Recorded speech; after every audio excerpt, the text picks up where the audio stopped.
অনেকদিন হয়ে গেছে কাপড়ে কোনো কিছু আঁকা হচ্ছে না।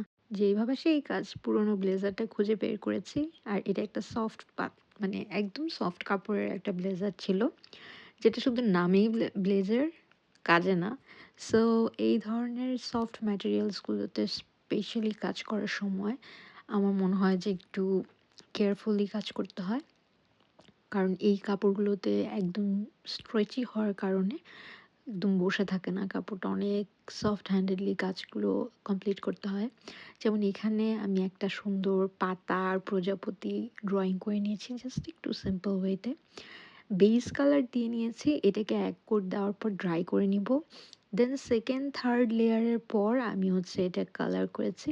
কালার করার পরেও কিন্তু পুরো কাজ শেষ হয়নি, এটা ড্রাই হওয়ার পর রেন্ডারিং অ্যান্ড বাকি ডিটেল অ্যাড করা হবে।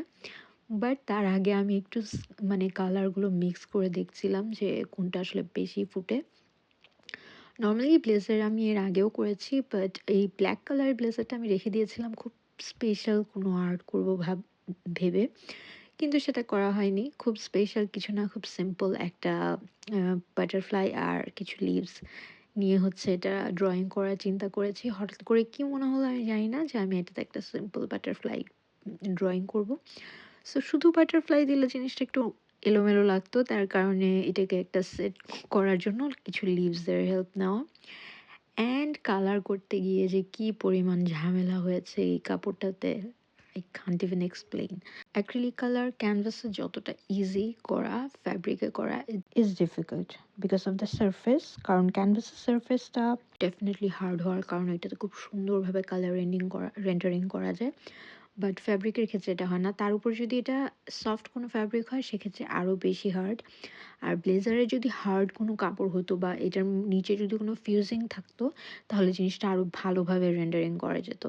যেমন বাটারফ্লাইটা করতে গিয়ে আমি একটু মেসড আপ করে ফেলেছি, বাট এটার ডিটেলস অ্যাড করার সময় আমি ঠিক করে ফেলতে পারবো। আর গ্রিনের যে শেডগুলো এটা ফুটিয়ে তোলার জন্য আমি এখানে কিছুটা ইয়েলো কালার ইউজ করেছি, ব্ল্যাক ইউজ করেছি। বাট অ্যাজ ড্রেসটার পুরো বেসটাই হচ্ছে ব্ল্যাক, সো ব্ল্যাক করাতেও ব্ল্যাকটা ওইভাবে দেখা যাচ্ছে না।